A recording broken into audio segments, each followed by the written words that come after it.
Bonjour tout le monde, comme vous le savez, cela fait 2 ans que je parcours la planète afin de voir les 7 merveilles du monde. Ce projet m'a déjà fait parcourir l'Italie à travers l'histoire des églises de Rome, du Vatican et bien évidemment de l'époque romaine.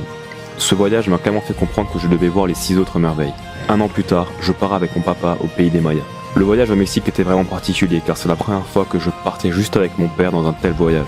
On y a vécu des moments vraiment très forts, que ce soit sur la beauté des paysages, au sommet des pyramides, dans la jungle, ou encore sur la frontière entre le Mexique et le Guatemala. Et bien sûr, sans oublier à la pyramide de Chichen Itza. Mais le voyage, c'est aussi rencontrer des gens, aussi fous soient-ils, ou soient-elles d'ailleurs, et s'en faire des amis. 2019 a commencé assez fort, car en janvier je suis parti au Pérou, et toujours avec mon père d'ailleurs, qui je crois a autant envie désormais de voir les 7 merveilles. Alors ce voyage il a commencé en catastrophe, car j'ai presque perdu mon téléphone dès le premier jour. Oui, dans le taxi qui nous a pris en charge pour nous ramener à notre hôtel. Heureusement aujourd'hui, je l'ai toujours. Alors cette fois les paysages ils ont clairement changé, il n'y a plus la mer bleue des Caraïbes, mais des montagnes à perte de vue. Ce voyage nous a fait passer par la Rainbow Mountain à plus de 5200 mètres sur l'immensité du lac le plus haut du monde, le lac Titicaca, et à travers l'immensité du désert et des géoglyphes de Nazca, pour enfin arriver au joyau des montagnes, au Machu Picchu. Mais 2019 ne s'arrête pas là, car cette fois on a eu la chance d'avoir des vacances synchro avec mes parents et ma chérie, et du coup on se retrouve dans cette première partie de notre voyage en Jordanie. Les amis, bon voyage.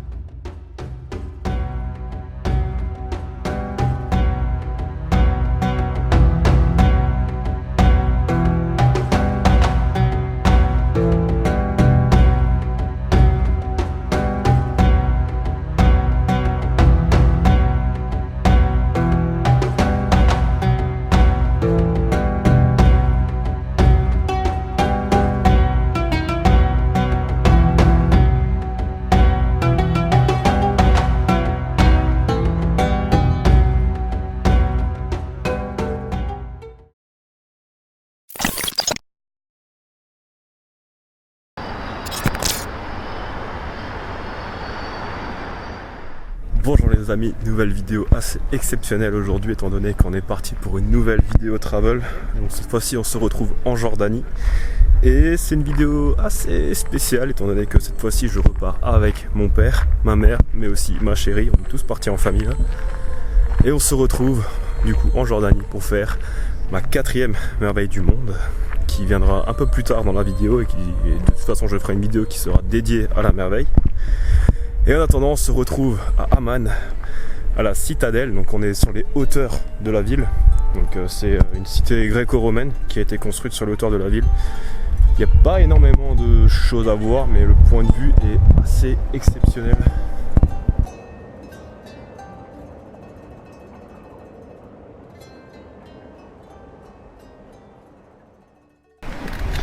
Là, il y a un amphithéâtre romain juste en face. Alors, le guide nous a expliqué qu'en fait Amman était divisé en 2 quartiers, il y avait la ville ouest et la ville est. Et en gros là vous avez le Amman moderne et de l'autre côté le vieux Amman.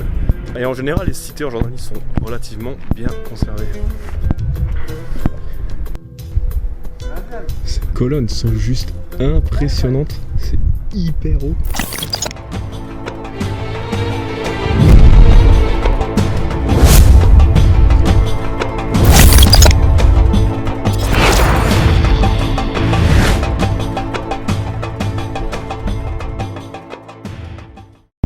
En fait ça c'était les ruines d'une vieille mosquée en fait, qui a été construite dans les années 730 et il ne reste que les colonnes.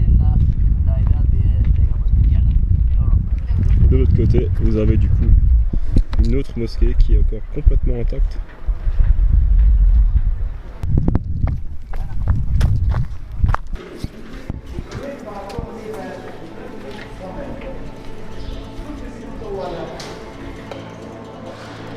Le toit de la mosquée est entièrement en bois.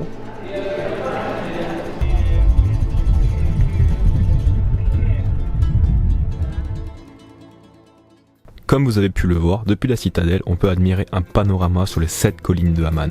La citadelle était à l'origine l'acropole de la ville antique et elle conserve des traces de fortifications de l'époque romaine. Les colonnes que vous avez pu voir sont les vestiges du temple d'Hercule qui fut construit au 2e siècle après Jésus-Christ. Et une dernière petite information les amis, le drapeau jordanien est le drapeau placé sur le plus haut mât du monde. 126 mètres de hauteur. Et la taille du drapeau est juste phénoménale, elle fait la moitié d'un terrain de football. Le drapeau fait 40 mètres de long sur 20 mètres de large. Bon, c'est la fin de la visite de la citadelle. On s'apprête désormais à visiter les châteaux du désert. Donc Al-Kanaré et Al-Arma. Donc des châteaux qui sont près à 50 km de Amman. Aurélie, elle doit être plus devant. Ça t'a plu? Oui. Ouais. Et maintenant, Toi aussi? ouais. Et maintenant, on va faire quoi? Je sais pas, 2h30 de route. Oui, 2h30 de route, mais pour aller où? Bon, je sais plus ce qu'il a dit. Alors, on va aller visiter les châteaux. Les châteaux du désert, qui s'appellent comment? Al-Kanaré Al-Kanaré et Al-Amra. et Al-Amra. Sans H. Et on a un super guide qui, alors on a traversé toute la Jordanie. Salut, bonjour tout le monde. On a traversé toute la Jordanie et on tombe sur un guide alsaco-jordanien. Jordano-alsacien. Et ça va vous plaire la Jordanie. Bon ok, le stress, on allait partir et il manquait ma copine. J'allais quand même pas partir sans elle. Bon les amis, finalement, avant d'enchaîner avec les châteaux du désert, on est d'abord allé visiter l'amphithéâtre romain que vous avez vu tout à l'heure en haut de la citadelle.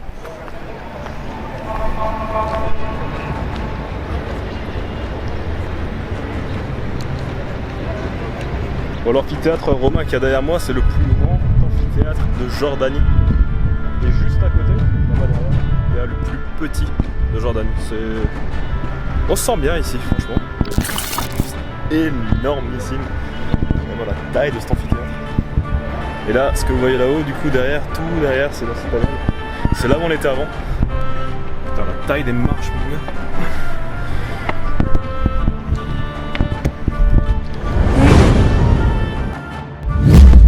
Bon, les copains, je suis arrivé tout au sommet de l'amphithéâtre.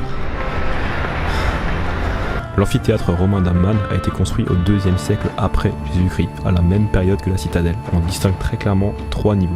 Les premiers rangs pour les dirigeants, le 2e étage pour les militaires et le dernier étage pour le peuple.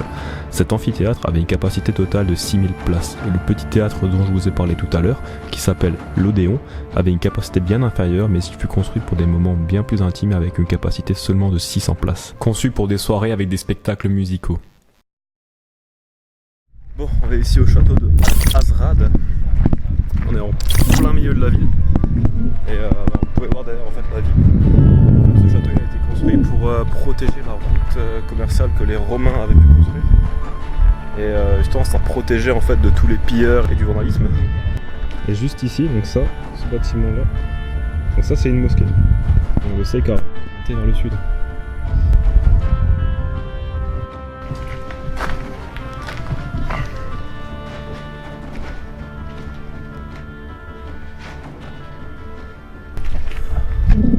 Ça, c'était la mosquée. Et le château est gigantesque. Bon les amis, parlons un peu histoire. L'importance stratégique du château vient du fait qu'en fait il se trouve au milieu de l'oasis d'Azraq, la seule source permanente d'eau douce du désert environnante sur près de 12 000 km².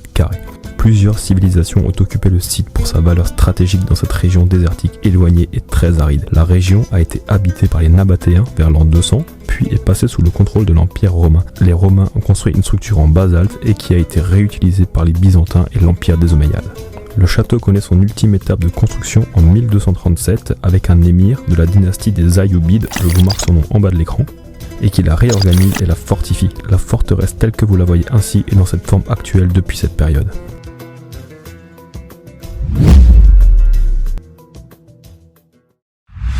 Mais voilà, faut déjà y aller, on n'a pas trop le temps sur les sites.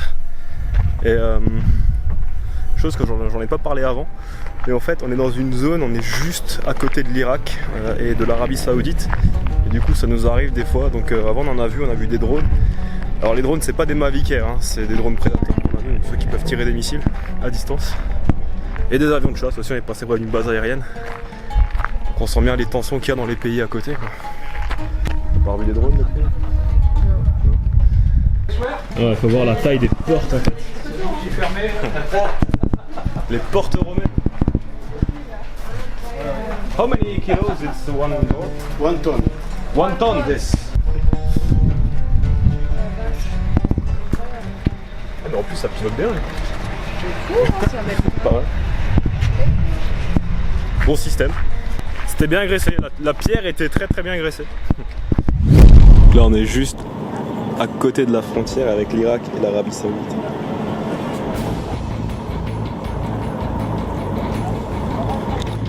Et on voit des fois quelques avions aussi qui sont là.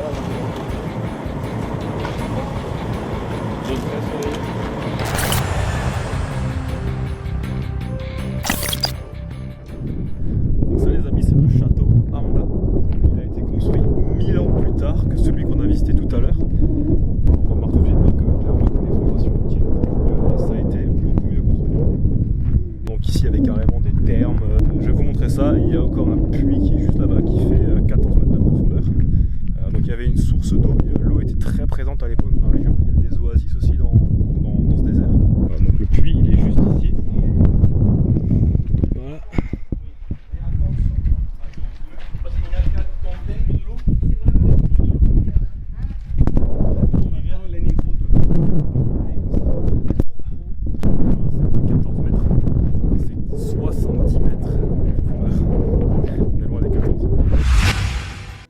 Le château Hamra fut construit au 8e siècle de notre ère. Il était à la fois une forteresse et une résidence des califes des Omeyyades. Il était équipé, aussi surprenant que cela puisse paraître, d'un hammam, oui vous avez très bien entendu, un bain à vapeur avec de multiples peintures murales. Ce qui lui donne un style vraiment très moderne pour un château de cette époque. Ces peintures murales qui montrent les influences des thèmes païens classiques, des portraits et des scènes de chasse de style byzantin.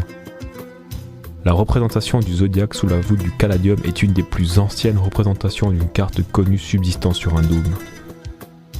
Alors le château a été longtemps laissé à l'abandon, mais il a été redécouvert par un Allemand, Ulrich Setzel, en 1808. Mais ce n'est qu'en 1898 que les premières expéditions ont commencé pour l'étudier, et il faudra encore attendre jusqu'en 1972 où une équipe d'Espagnols arrive pour entreprendre les premiers travaux de restauration du château.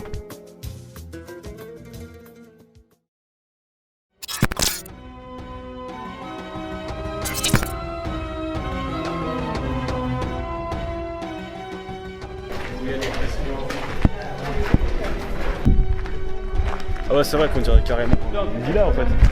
Hein, c'est l'architecture une d'une villa. maison, Ouais. d'une résidence omeyyade, une résidence qui possède une cour au centre, Intérieur, hein, intérieur, comme on a dit ce matin à Mal. Et on imagine qu'il y avait une fontaine là. Ok. Les murs étaient couverts avec de plâtre. Hein. Ouais, ça se voit, Voilà. par rapport au premier château, les murs sont bien mieux finis en fait. Oui, et il est bien conservé celui-là. Ouais. Il est composé de 61 salles, c'était pour héberger le calife parce que vous étiez derrière, peut-être vous ne m'avez pas entendu dire Non, on ça. avait fait quelques photos. Voilà, c'était pour héberger le calife et ses gardes et ses domestiques. D'accord. Ok.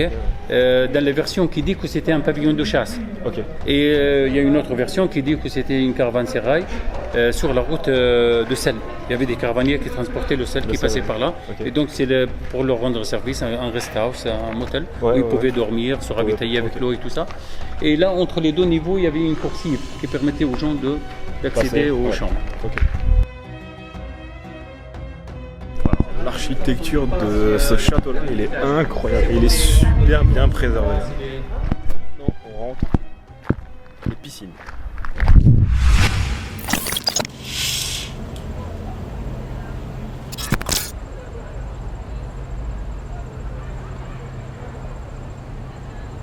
Programme de la journée, aujourd'hui on va visiter la cité de Jerash.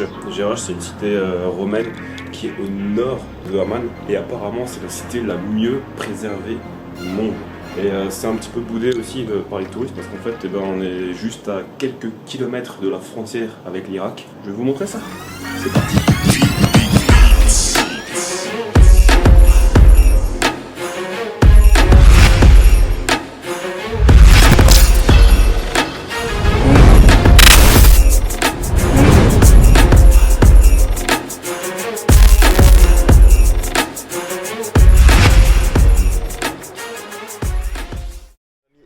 On est arrivé sur le site de Jerash, c'est un des sites les mieux préservés, il est absolument magnifique.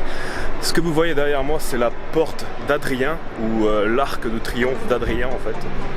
Et c'est Une structure qui est absolument incroyable, elle est gigantissime.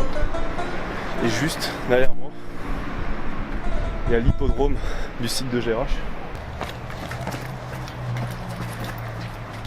Bon, il est actuellement 9h du matin et il fait déjà 32 degrés. Donc en fait ça c'est la porte de l'entrée sud du site de Gerach. La Jordanie s'intéresse depuis 1980 uniquement en fait à la restauration des sites. En fait il ne restait que 2 mètres de hauteur de pierre. Et c'est les Français en revenant ici qui l'ont entièrement retaillée et reconstruite. Alors avec les blocs qui étaient écroulés au sol et qui l'ont reconstruite. Et il y a encore la porte nord du coup qui est vraiment l'entrée romaine. Parce qu'en fait quand les Romains ont débarqué à Gerach, ils sont arrivés par la Syrie, donc par le nord. C'est la pierre, elle s'effrite assez vite celle-là, regarde. C'est une pierre qui est pas dure, c'est pas du granit. C'est du calque, regarde, quand tu fais comme ça, c'est creux. C'est impressionnant, on sentait vraiment la présence des Romains ici avec toutes les colonnes et tous les pavés romains sur lesquels on marche. Là. Ça me fait vraiment penser à Rome. Alors ils ont construit en fait un temple pour Artémis ici pour protéger en fait le site de Gerach. Ça a été construit sur la partie la plus haute en fait. Et ils ont mis tellement d'escaliers, tellement de marches en fait, qu'on voit même pas le temple qui est derrière. Ouais, c'est ce que je disais, ils ont mis tellement de lui rendre hommage. Ah ouais, effectivement.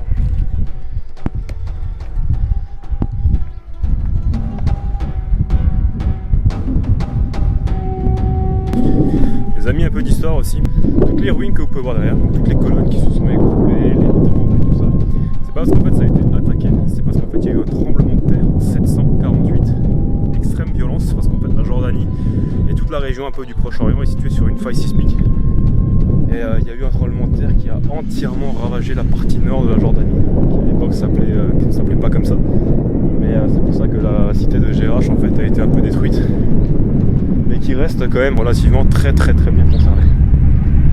Et le site est juste gigantesque. Il y a également encore une chose, si vous pouvez voir en fait derrière les colonnes du temple d'Artémis, il y en a 12 et à la base il devait y en avoir 32 et seulement 12 ont été construites. Bon, après une petite mésaventure, nous voici dans l'amphithéâtre et ils font de la musique pour nous. Tout le monde me regarde, en même temps j'ai une énorme caméra.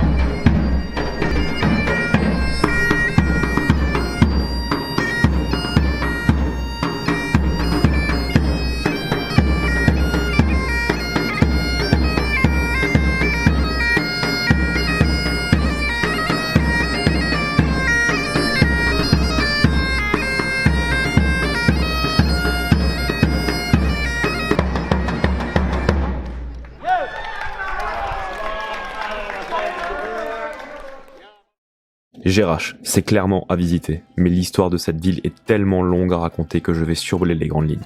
Alors, la cité fut fondée par Pompée en 63 avant Jésus-Christ pour faire tampon entre les Nabatéens au sud et le royaume d'Hérode au nord. À l'origine, le nom de la ville était Jarchu, et ce sont les premiers habitants d'origine sémite qui l'ont baptisé ainsi. Lorsque les Romains sont arrivés à Gerach avec le général Pompée, ils ont changé le nom d'origine Jarchu en Geracha, et au 19e siècle, le peuple arabe l'a rebaptisé en Gerach. Gerach était relié à de nombreuses routes commerciales qui arrivaient à Amman, à Borsa, à Damas, à Pella et bien sûr à Petra. En 129 de notre ère, l'empereur Hadrien a visité Gerach et un arc de triomphe a été construit en son honneur. Le déclin de Gerach a commencé au 3e siècle après Jésus-Christ. La destruction de Palmyre en Syrie vers l'an 270 et divers soulèvements ont rendu les routes commerciales traditionnelles vraiment très dangereuses pour les caravanes. Les Perses ont saccagé Gerach vers l'an 615 comme Damas et Jérusalem. La victoire musulmane en 636 a également bouleversé la religion. Environ 100 ans plus tard, la région a été dévastée par une série d'importants tremblements de terre et la population de Gerach a également diminué et lorsque les croisés sont arrivés, ils l'ont décrite comme entièrement inhabitée. La place ovale, connue comme le Forum, est une construction inhabituelle dans le monde classique car elle n'est pas symétrique. Cette place est également unique car elle abrite encore une collection de colonnes ioniques datant du 1er siècle tandis que les autres colonnes sont corinthiennes et datent du 2e siècle. Le Cardo ou la rue des colonnes relie le temple de Zeus au temple d'Artémis. Certaines de ces colonnes ont été délibérément construites à différentes hauteurs afin de montrer les façades des bâtisses derrière lui. On peut encore y voir les traces des chars romains incrustés dans certaines dalles. Et enfin, et je pense que je vais m'arrêter après ça, le théâtre. Alors clairement les amis, lorsque je suis arrivé dans le théâtre, je croyais avoir fait un bond moi-même de 2000 ans en arrière. Il est presque intact et on peut limite se remettre dans le même état d'esprit de ce peuple. Le théâtre pouvait accueillir jusqu'à 3000 personnes et les chiffres sont encore visibles sur les sièges. Aujourd'hui encore, le théâtre est utilisé pour des concerts et autres manifestations culturelles.